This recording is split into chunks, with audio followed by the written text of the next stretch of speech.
What is going on, you guys? This is Blaze over here at the Blue Chip Athletic Club podcast, coming to you on today is actually August the 13th. Hopefully, you guys are enjoying your week. I'm actually getting this one out a little bit later than I would have hoped. Solo episode. We had an episode fall through this week. Unfortunately, we'll be getting our guests hopefully back on next week, and then I think another one. Man, it's really interesting, and I'll start doing a shout out for our sponsors here in a second. But it's interesting how the more consistent I've been with these podcasts, doing I think one a week has kind of been my clip that I've been able to sustain, even when I'm traveling or doing whatever, and things kind of get hairy. That we're starting to get a lot more people kind of like randomly finding the podcast and then reaching out to be potential guests. It's kind of funky. I'll say I'm very thankful for, I got a guy who will check out his profile. I'm not sure exactly if we'll have him on yet, but a guy who's really into oral health. I guess he's some sort of a dentist or hygienist or something like that connects a lot of oral health to health in general. So I guess for anybody who's listening to this, if you know somebody who'd be interesting to have on, we talk a lot of things health and wellness, but health and wellness isn't just necessarily physical. There's financial health, emotional health, all these different types of kind of buckets. And honestly, I kind of like just having a conversation with somebody who isn't a limp noodle. So take that for what it's worth on a Thursday. All right, a couple podcast partners that I want to make sure that we shout out today. One of our newest ones, the guys, Jeremy over at JSF Nutrition. You guys always get 10% off with the code BlueChip10. These guys are the real deal supplements, the stuff that we are explicitly taking now, and we'll continue to do to support them, as well as knowing that it's clean ingredients and stuff that you can trust is coming out and making you better. So they've got everything from pre-workouts to greens to you name it. You could probably go down the rabbit hole and spend hundreds of dollars in a month if you truly wanted to. I'm not going to get too deep in the weeds today because this episode is not necessarily on supplements, but using them as supplementation and being able to make sure the stuff comes and is truly natural and is truly going to help you best way that it can. So those are our guys over there. Our partners over at Harvest Host. We're actually going to go camping this weekend. Pretty excited to go do that up in some of the springs here in Florida, which, when it is going to be probably mid to high 90s over the weekend, going and cooling off in some spring water is going to be really exciting. So, cheers to those guys over at Harvest Host that can let you stay there for free at somebody's, camp, farm, whatever you end up staying at. And then your basic premise is that you're giving back to that business in some way. So we actually stayed up a couple of weeks ago at a goat farm. I'm forgetting the name of the Harvest Host right now, and it's going to bug me. But we stayed up there. We were really close to the springs a month or two ago, and we bought some like goat cheese and some like mulberries and a bunch of other kind of like little things. And at the end of the day, we stayed at this awesome goat farm for like 2 nights. We spent like $60 or $70, had full hookups, and then camped, and then supported the goat farm after buying some stuff from them. So super cool. If you guys are interested in checking them out, we've got a discount code for them as well. Partners over at Log 10, best pilot flight logbook that I know of. We'll be continuing to use those guys and support them as they move to pilot base. And then really excited continue to work with the guys over at Dash Track. Our website is actually just about to get a huge revamp. I got a text today, which is really exciting that we're moving over, really changing the game when it comes to search engine optimization, when it comes to building. I mean, if you guys hit us up, we can send you a link and you can have a website built within 10 or 15 minutes of filling out a quick questionnaire. Like, it's that quick. The AI bots, the capabilities of this stuff is really crazy. I will say that the robots are going to take over the world, dude. It's just a matter of time. And we're kind of all just along for the ride at this point. So I say I'm going to keep this one quick. I'm not necessarily sure if I'm going to. The rest of the podcast partners will leave in the show notes. I'm Dude, we're already at the 5-minute mark, and I just feel like I've just been rambling. So we're just gonna let this thing rip. So what are we doing today? Let's do a little catch up. I am got a wheelchair for this wheelchair marathon. For those of you guys that have followed along, listened to the last couple of episodes, I've been trying to. I Let me backtrack. Broke bones in both of my feet, and then was trying to run a half marathon with Chelsea and a couple with a client of mine as well up in Maine. Basically found out that I was not going to be able to do that, train for that traditionally and run it. I had this wild idea that I was going to compete in a wheelchair. Shout out to Mike Hovick for doing that. Decided I was going to use it as an opportunity to raise money for the Coast Guard community. And then also as an opportunity to challenge myself and do something that I think really brings me very far out of my own comfort zone, and trying to figure this out. So, that was, I broke my feet 2 months ago. I decided I was going to do this thing probably about a month or so ago. So it's been a month of me basically trying to manifest, hey, I need to have a chair to train in, a chair to compete in, and then to be able to do this thing. And I reached out to the Coast Guard Mutual Assistance as our charity of choice. I'm actually going to leave that link here in the show notes as well. Let me make a note about that before I forget. Here on my trusty index card that keeps me kind of on task. But that's where we're going to be raising money for the special needs grant that exists through Coast Guard Mutual Assistance. So it's the full disclosure. We're partnering with those guys so that we can put out the word that this program exists. If you're a Coast Guard member and you have, a child with disabilities or something ends up popping up, they'll cut you a check for up to $3,000 in this grant program. And we're really excited to raise awareness and raise money for this specific thing. So if you guys want to donate to that, follow along in the journey while we prep for this race. That's kind of what this episode is going to end up being about here. But at the end of the day, we're really looking forward to promoting Coast Guard Mutual Assistance. The former, I guess current Coast Guard member and me, as well as former Coast Guard members that support them that are, retirees, people that have just been connected with the service have been just incredibly stellar the entire time that I've been able to work with them here over the past couple of weeks, trying to pump this thing up. So share this with a friend. If you guys are interested, we'll make sure that we continue to put out information.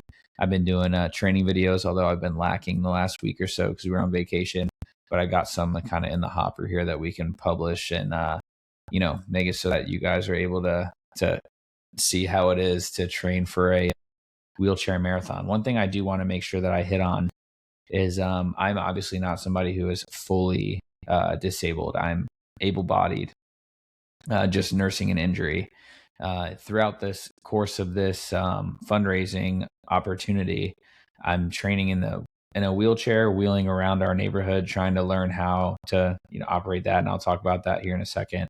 But we're raising money for awareness for this thing, and I'm by no means going out there and trying to, act as if I'm somebody who is disabled and then competing in this way and then going to continue to do like this. This is fully to support our Coast Guard community. It's fully so that I can step out of something that makes me comfortable and train for something, have a bit of purpose through a hard, difficult time in my own life where my training kind of could have fallen off and been something that's really depressing and sad, at least for me personally. So taking that into an opportunity to do some good for our community is truly what I'm trying to do. And I tell you what, I've met some awesome people in the adaptive race community, which brings me to where I am now, which is I had manifested this whole thing, I guess, over the last month, and bouncing around the adaptive race community for the last month or so, sending emails to this entity, and they're like, hey, sorry, we really are happy for you that you're doing this, but we can't support you at this time. Hey, go chat with John over here at this place or Sally here. And I kind of have been, I don't want to say given the runaround. A lot of people have been trying to point me in the right direction. But I finally got pointed in the right direction this past week, and was able to meet with Mike DeLancey and Mike DeLancey Jr. over at the Wounded Warriors Abilities Ranch of Pinellas Park here in St. Pete, and was able to get hooked up with an everyday chair to be able to use for my training as well as a race. I got to talk with those guys and hear a little bit about his story. Junior was a Marine Corps vet who's been disabled for 20 years, actually on September 1st.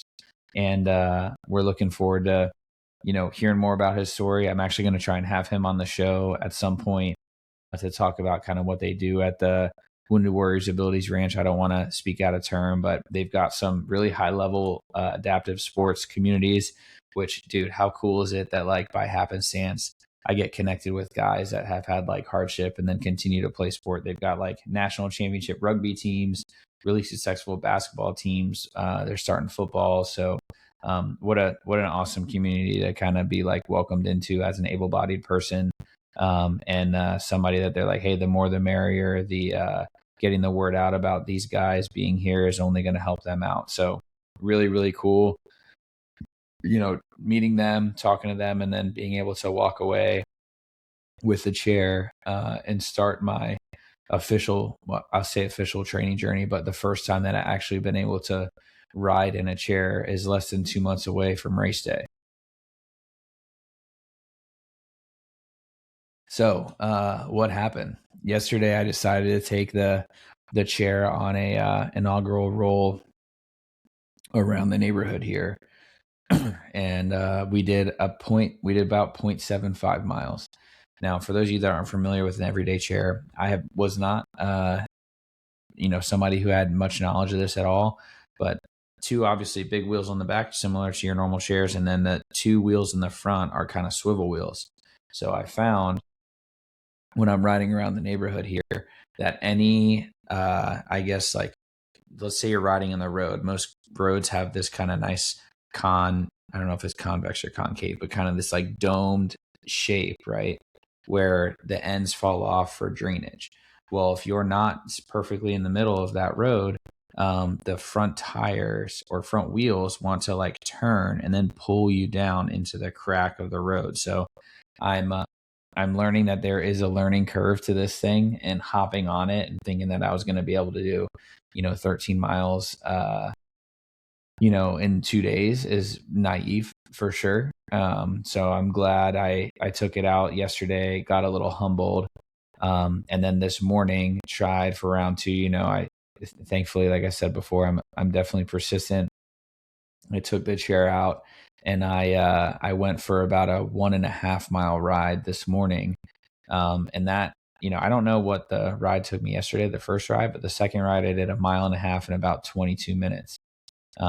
I think normally when I'm walking, I walk at about a 20-minute-ish mile pace. So I figure, hey, 1.5 miles in 22 minutes, like maybe I'm a little faster than a walk. Which, to me, if I'm able to keep that up and make that happen, it will be super cool to be able to do for the 13.1 miles, which at this point, I think is definitely more realistic for me to be able to train for that in 2 months by trying to train for 26 miles in 2 months after never doing this, especially in the chair that we've kind of been dealt. So what are we going to name this episode at minute 14 as we start to figure out where we're going to end up? I think I'm just going to name it like how do you train for a long effort race, 5K. Because long effort is kind of subjective, but if you're a new runner, call it couch to 5K, which actually, by the way, we've got a program for. If you guys want for free, shoot me a message and I'll send it over to you. It takes you literally from the couch to a 5K. But this is going to be, couch to 5K, call it all the way up to 10K, half marathon, which we're obviously training for now, and then up to marathon and ultra marathon training and beyond.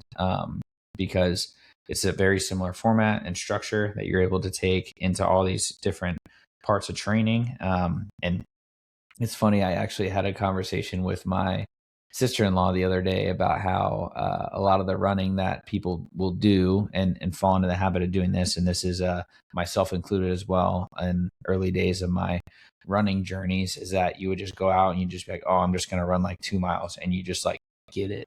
You're just like pushing super, super hard. You're trying to see, and then, maybe one day you run a 8-minute mile, and then like the next time you test and you do the same thing and you go balls to the wall, you run like a 7:45 mile, and eventually you get to this point where you kind of plateau naturally, and it's because you found where you're hitting the junk miles part of training, which is now you can only do so much until you actually start to see that improvement. So what do we do to be able to push past that? Well, it's having a real training program with some structure, and finding a way that you can train aerobic capacity. And we're going to talk through some of that stuff. So, what is aerobic capacity? What is anaerobic capacity? We'll kind of get into these things, and then hopefully I'll keep it relatively brief as we start going here. So I'm going to click in through my notes and make sure that I don't miss anything here. So aerobic training, what is that? That is our endurance engine. That is our capability for long form effort. So think, humans were developed, as we went through the evolution of man, to be able to carry things for long distances, to walk for a long time. We've got this crazy long aerobic capacity engine that we're kind of built on, which is, heart rate. It's effective heart stroke volume. It's mitochondrial density. It's all these, scientific terms that essentially say that you can take a long, prolonged effort, and you're able to go for a while, which is kind of something that we were designed to do as people.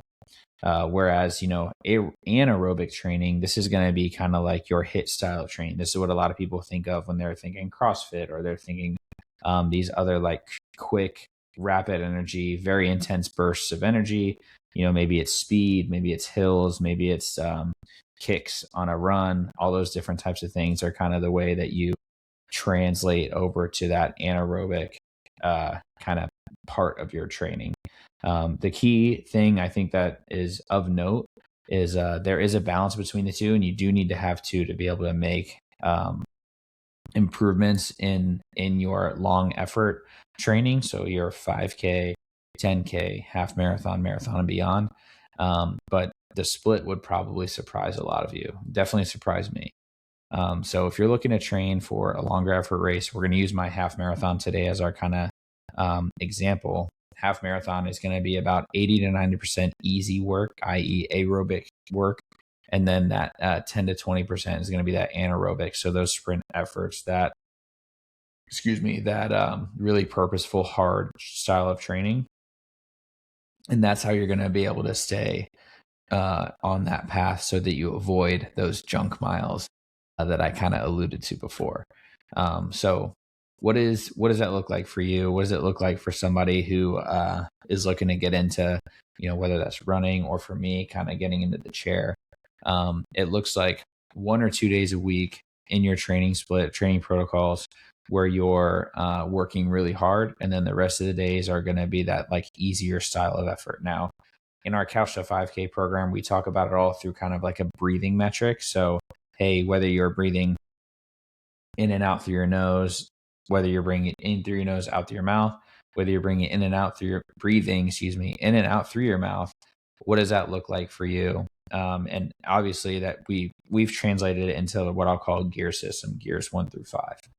And you can utilize a simple, tool of thinking about those things in that gear system to be able to say, oh, I know for a fact now that I'm working in this gear, and I'm being intentional about why I'm going to spend some time in that gear, and being able to do that with a simple split, whether you're running or whether you're pushing a wheelchair, rowing, whatever that kind of long effort race is, the metrics and the I guess thought behind it is going to end up being the same.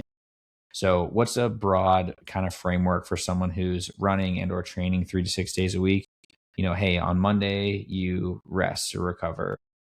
Maybe you do some mobility, easy cycling or walking or running or whatever that thing is. Tuesday, you'll get a quality like hard hitting session. So maybe that's you're going to hit interval sprints. You're going to do some hills. You're going to work on your real hard threshold training. Wednesday, like an easier aerobic capacity. So maybe it's a conversational run, which is a tool that we've used a ton in our own coaching that kind of gets people to that aerobic load. If you're able to take a run and you're able to have a chat with your friend, you're probably doing it the right way for those longer sustained efforts. If you're somebody who's you're going so fast that you can't talk, that's where we're kind of getting out of that zone that we kind of want to be in and operate in for a prolonged effort. And you're not working that kind of engine throughout the session. Thursday, moderate aerobic. So maybe this is like an easier run, and maybe this isn't a conversational run, but you're getting a little bit of stride work. It's still relatively low effort. Maybe you're instead hanging out in like a mid gear for a little bit and then kind of bringing it back down. You get a rest day on Friday. Saturday is then going to be your long, super easy run. And then Sunday, maybe you do the same type of thing, low impact. Maybe you do a swim or something else like that. That's going to be nice and simple. So you'll notice there's only one, maybe two of those days where you're kind of kicking the efforts up, and you're trying to make it so that and you're taking a lot of rest within that. Doing a ton of mobility. Gosh, I can't beat that drum enough. If you're training and you're not incorporating some amount of mobility prior to or after your movement, you are going to leave a lot on the table. You're going to get tight. You're going to get tight. You're going to get tight. And it's just going to get tougher and tougher for you to continue to show up and do your best. I have to do my mobility before I start. Otherwise, I don't do it. I know myself. So if you're like me, go ahead and do 5 or 10 minutes before you go. If you do it every day, I promise it's going to pay you back 10x. So try and make that happen, So what is next? The key workouts. We talk about building that aerobic base with those easy runs. Noah decided to join us. Building their aerobic capacity with those easy runs. You're adding volume and you're doing this a couple different ways. So sometimes people will be like, oh, your easy run can be, time-based. It can be conversational with a friend. It can be something that you do in a place that you enjoy, something that's going to help you be complete with the run. And you find that if you wanted to, you could go out and do more. You're not chasing a pace. It's not like really, really tough or really, really hot outside, and you're looking to just kind of execute. On those longer run days, we're talking about like pacing ourselves. We're building a little bit of the mental endurance. Those types of days, maybe you set your clock and you're like, hey, I'm just going to go run or walk run for an hour. Maybe it's an hour and a half. Maybe you're starting and you've never ran before and you're on the couch and your version of a long run is 10 or 15 minutes because that's something that you haven't done. That's okay. Obviously this is all going to be scalable to you and where you're kind of at. And then you can end up doing that threshold and purposeful work, and maybe those are interval sprints. And it doesn't necessarily have to be on the pavement if you're somebody who's running in this situation.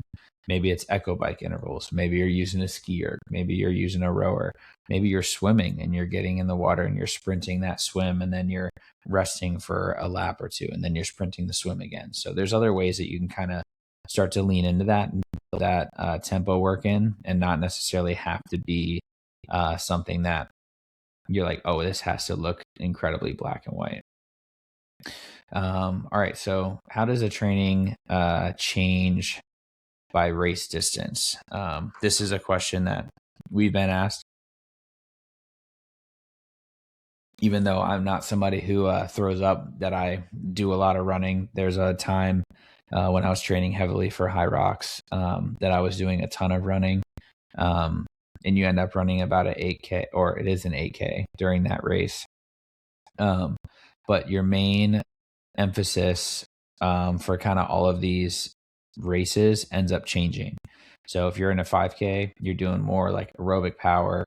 10K, you're getting a little bit of like threshold in there as well, which is kind of that like, hey, this is where we're trying to real kick it. How are we going to do this? Longer tempos, intervals, steadier long runs, half marathons. We're talking aerobic endurance and sustained race pace, which is kind of what we're looking to do. So, hey, I'll be doing a lot of the conversational, the long runs, the time things, being able to get out there now today, like I was alluding to before, doing 22 minutes and trying to get my feet wet under me on this wheelchair has been more of a skill development time versus a capacity development. And as I start to get the skill of what I'm doing here with my arms, get some calluses probably on my hands from pushing the wheels, I'll start to get more into that like capacity training too. So, and then marathon and beyond, we're really talking about like aerobic, durability, pacing, like discipline. I know there's a lot of people that will even run marathons who they decide that, hey, they're going to set a clock on their watch. They're going to run for 4 or 5 minutes and then they're going to walk for 30 seconds. And they do that for the entire race. And some people have actually seen that they do better in that race and their finish time is better when they give themselves that capability, even though they start and do that at mile 1. They're able to, shave minutes off of their time by doing things like that. So there's the best marathon runners in the world, Kipchoge, those types of guys. They'll talk about how they have so many easy runs and they'll be going out with a big group of people and people will be blown by Kipchoge. He said the hardest part about doing those easy runs is your mind, because you have to do what's written down in your program, what you know is going to be best, so that on race day, you're the one that's blown by everybody else. So something to kind of consider there too. So what is 5K, what I'll call misconception? 5Ks for a lot of people end up feeling like really intense. So a lot of people will assume that it's only an anaerobic race, i.e. like high effort, intensity, kind of like that HIIT training, but it definitely is still an aerobic race for most runners. The difference is a 5K demands a stronger ability to operate near your aerobic ceiling, i.e. like when you're almost at that anaerobic threshold, we start kicking into that HIIT style of training. Some people will say it's like a heart rate thing. We like to use like the breathing metric as well. So in and out through your nose is something that I'll say, hey, you're still living in that aerobic capacity. So you're kind of good to go there, and seeing how long you can sustain that. Marathons, this is going to be like priority again, as you're developing durable legs. You're making sure your pacing is good. Another thing that we haven't even touched on too, that becomes, very important for marathons and may even be important for me in the half, is fueling. Geez Louise, I haven't even thought about like whether I'm going to start bringing some stuff, but I probably should on some of my longer, I'll call it roll days, as I start to get into this thing. Bring some like snacks in a fanny pack, or, a backpack, camelback or something like that, so that I can continue to have that and have that be an option for me. Because, if I'm super fast, which I will not be, people finish a half marathon, like they're running like a 9-ish minute mile pace or so.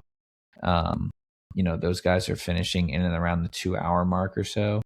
Maybe I'm out there for 2.5, 3 hours or something like that. I don't even know. I don't even truly have a finish time that I'm trying to hit. I just want to finish the thing and try and raise some money for a good cause. But thinking to myself like, oh man, I'm going to be working that entire time. I probably should bring something to eat and have some fuel with me. That will be something I'll have to work on myself too. So next, what do we want to hit on? Progression and how to improve safely. I think it's important to know, like, meeting yourself where you are is always going to be the point of emphasis that I have. So, if you're somebody who's starting on the couch and you want us to go to run a 5K, don't say in week 1 you're going to run a 5K by the end of the week. Like that kind of defeats the purpose. It's about, hey, how do I plug in to my life now where that truly begins? And for me, being a change coach, being somebody who kind of emphasizes the habit shifts for that lifelong health journey, you need to start day 1 is going to be like, hey, I'm going to go put my shoes on and that's it. That's like going to be a win. And on day 1, if you put your shoes on and that's all you do, then sweet, program met. Day 2 is like, hey, put your shoes on, and then maybe you like take a step outside.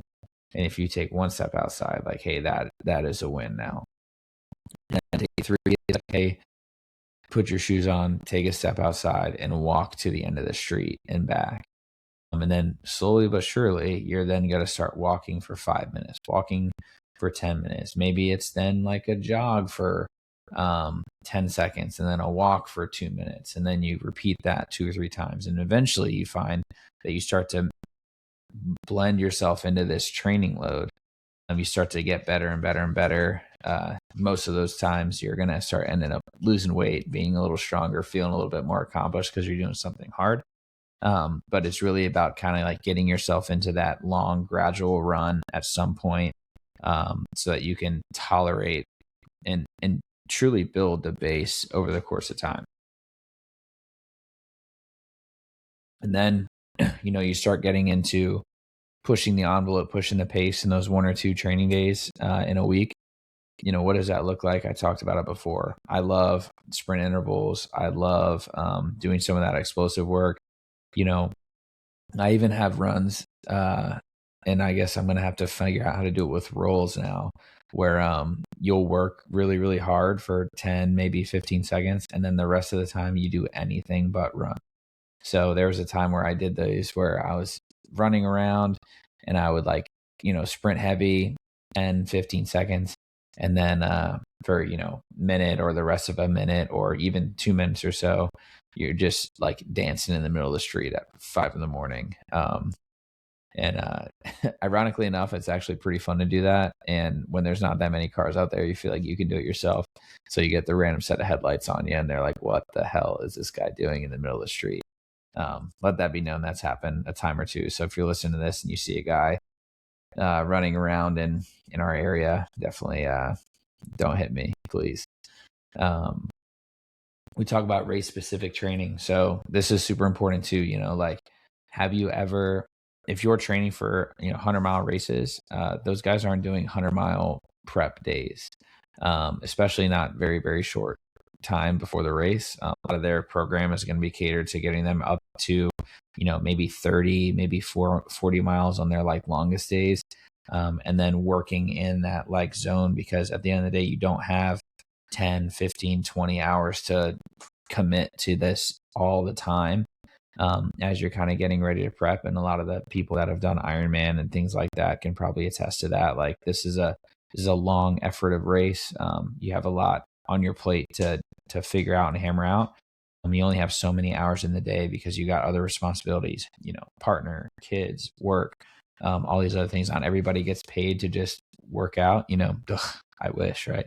But it kind of is the way it is. So you have to be able to work and figure out what you're going to be doing for your race interval and find out what kind of fits for your life as well.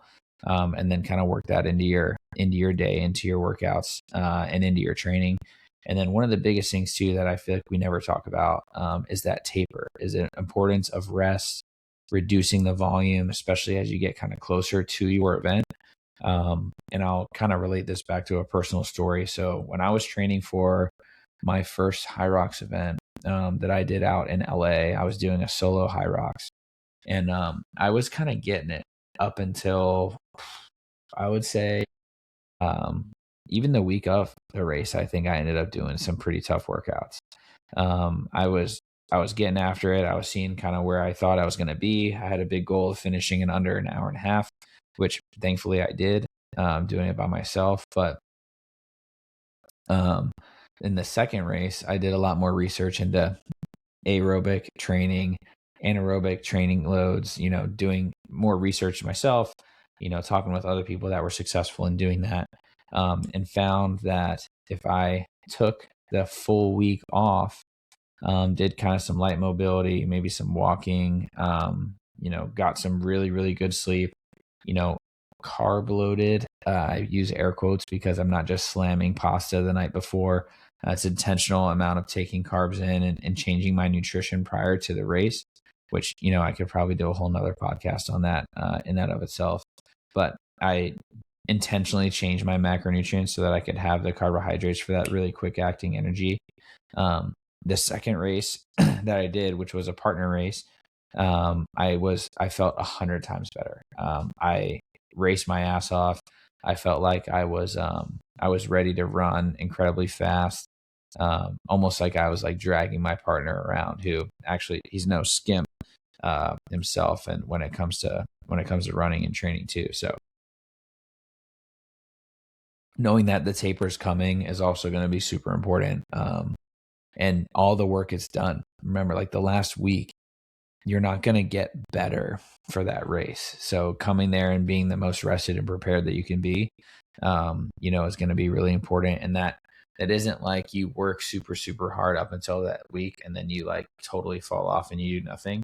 It's that gradual decline as you start getting through to the end of your training cycle, so that you can kind of meet yourself at the best amount of physical readiness you can have, as well as being incredibly well rested. So those are some things that are kind of important to think about as you kind of get going. Oh man. All right. Next point that I want to hit on, the strength training, mobility training, and injury resistance. This is big. I know I talked about it before. Training like this, I think runners are probably the worst people that I know when it comes to doing mobility training. And some of them even doing strength training too. So, why are these things important? Muscles, tendons get tight, overuse, injuries also are a real thing.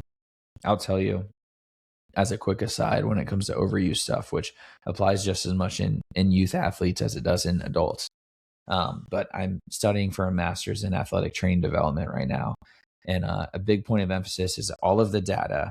If you're a youth athlete and you over specialize in sport at too young of an age, you end up being more susceptible for injuries in that sport. So example for you, I know a lot of guys that are super into lacrosse, my sport that I know, love, and cherish. And they're like growing up and like, oh yeah, like they hit age 10 and they're like, oh dude, I'm going all in on lacrosse. I'm going to play year round. I'm going to do it all. I'm going to go on this club team. I'm going to do this thing. I'm going to go, lacrosse only. Bam, bam, bam, bam. Those kids are more susceptible to getting hurt because they are over specializing or specializing too heavily in this sport and not giving their bodies time to rest and recover or do something else that then works muscles in different ways. The people that have the most, I'll say, like capability to prevent the injuries, that are the long lasting athletes, they play 2-3 sports when they're super young, and then they specialize a little bit later in life, so they have the base. Maybe they played basketball for a bit and then lacrosse and football, or maybe they were a wrestler and then they played some lacrosse too. Like those guys are the ones that end up being ready to continue to play. They're not tearing MCLs. They're not blowing out their ACLs or meniscus or whatever the thing is when they're playing. And they find that they're a lot more ready for the training load. And this is like empirical data that is backed by science. So again, if you take that same model and you apply that to adults who have only ran forever and ever and ever, the same thing, right? With no strength training, with no capability to use your muscles and, quick twitch, slow twitch, all those things, you end up kind of losing out on that injury prevention. And the mobility is just huge, right? If your tissue is not strong, mobile throughout that full range of motion, you're going to suscept yourself to more injuries. It is just a fact, and it's going to catch up to you eventually. It's not a matter of if, but when. So do your mobility. And don't forget to strength train, because that's important. Plus, you look jacked, and who doesn't love that? Let's see. What are some other things that I want to talk about? All right. Common running mistakes, or common mistakes in aerobic training, I guess I should call it. Here's a couple of them that I just wanted to kind of hammer out here really quick as I kind of try and close this thing out. All right, we're doing pretty good on time. One, common running / aerobic training mistake: running easy days too fast. Again, these are called junk miles. They're called junk miles for a reason, because they're not helping you. They are junk. They're not helping you get faster. They're not helping you get better. If it's good for your mental health, great. If you're looking to perform, those miles are not going to help you. So kind of keep that in mind. Number 2, doing too many high intensity sessions. This is something that I'll tell you I have to tell myself, don't do this. For the high achievers out there, for the former athletes, I think the former athletes that we coach for sure are people that kind of get tied up in this. Too many high intensity sessions. You're like, oh, just push through the pain, make it harder, make it better. In some ways that's great, and in some ways that's going to really detract from your training. So that is another piece of it. Remember, 1 or 2 days is kind of the prescription for you in your training flow. Number 3, increasing mileage, long run distance, and workout intensity all at once. So if you're on a running journey and you're like, oh, I'm going to now run, instead of going for 5 miles today, as I've been doing, as I built my program up, I'm going to do 10 miles. And oh, by the way, instead of a 10-minute pace, I'm going to do at a 9-minute pace. And oh, by the way, like I'm going to do this like tomorrow. And you're like, oh my gosh, like you're shocking the body in a way that you're not really prepared for. And I'm all for a challenge. I'm all for doing things that kind of scare you a little bit and make you question if you can do it. But it is key to make sure that you're staying in the game and you're able to continue the fight and then participate in the event that you're looking to participate in and not get hurt. So number 4, skipping strength work until an injury shows up. Yep. I don't think I need to go down that rabbit hole again. I feel like I beat the drum a ton there. Number 5, treating every long run as a race. Yeah, dude, that's like going back to that Kipchoge mentality of like your program day for the thing that you're trying to do is going to be execute on that. And now you may have people blown by you. If you're running with a group of people, maybe you're part of a run club and you're normally at the front because you utilize those days as a 5K tester day. But the thing's getting weird, or you're getting close to your race or whatever, and it's a slow run day and your buddy is like blown by you. Ego can be the enemy in this case. And you kind of have to have a bit of an ego death when you're doing these things for sure. Number 6, I think I'm on 6. Now I'm losing track of the numbers, but copying an elite athlete's volume without their training history, recovery resources, or durability. Yeah, dude. You're not that guy, pal. You just got to know, like, you're not the same as Kipchoge. You're not Lance Armstrong. You're not the same as these legit athletes who have been doing this forever. And don't try to be, and that's okay. You got to meet yourself where you're at and kind of continue on as you go. Number 7, ignoring pain that changes running mechanics. This is a big one. I didn't really hit on this too much, but if you start having something that is a nagging pain in your body and you're just pushing through it, something even so small as like in your foot, toe starts to cramp up, the bottom of your foot starts to become really tight. Maybe your calf loses a little bit of mobility and it's super, super tight for a long time. That changes the way that your body moves. It changes the alignment of your hips. It changes, maybe it's your neck gets tight and it changes your posture. You carry your head and your frame differently. All of these things can lead to injury, and they can also make you a worse runner, even though you're trying to improve. So keep that in mind. And the last one, forgetting that hot weather, poor sleep, stress, strength training, fatigue all affect your pace. So this is for anybody who's got, maybe young kids, maybe a busy job. If you guys were up all night, like maybe the next day that you're training is not the day to go and like truly push it and like go crush it. There's some days for that. There's some days where you should go out and you should die on an echo bike. You should go out and die on intervals. You should do it on a hill. But ideally those days line up when you're well rested and when you're feeling pretty good. If you're doing that all the time, when your battery is on E, it's just a matter of time. Again, it's when, not if, you end up getting hurt or finding a injury that you can't really pull yourself back from. So keep that in mind. So I just want to close out, today. Man, I feel like I need to close it out with a bit of gratitude. There's an interesting time right now with me endeavoring on this wild thought of doing a half a marathon, which honestly, maybe I should have said this before. I've never ran a half marathon before. And now I'm deciding that instead of quitting on the race, I'm going to roll a half marathon. So I just, as I'm trying to figure out how to navigate racing in this wheelchair, the support that I've gotten from actually friends, coworkers, family members, and all you guys, like, dude, super has been, man, overwhelming. Honestly, there's people that are sending us messages left and right saying like, oh, did you find a chair yet? Like, yes, dude. Yes. Finally we are in it. We are able to start training, but I'm incredibly grateful for that. And the other thing that I'll say that this has made me grateful for is the fact that I am an able-bodied person. So the reality is, like, you don't know how good you have things until you don't have them. And even just the last couple of days of me, or I guess last couple of months with me having 2 broken feet and having to navigate, a knee scooter or whatever, even, crutches, and then this peg leg situation that I have going on, which, if any of you guys have seen that, is pretty absurd, but, very interesting, and what an awesome invention too, by the way.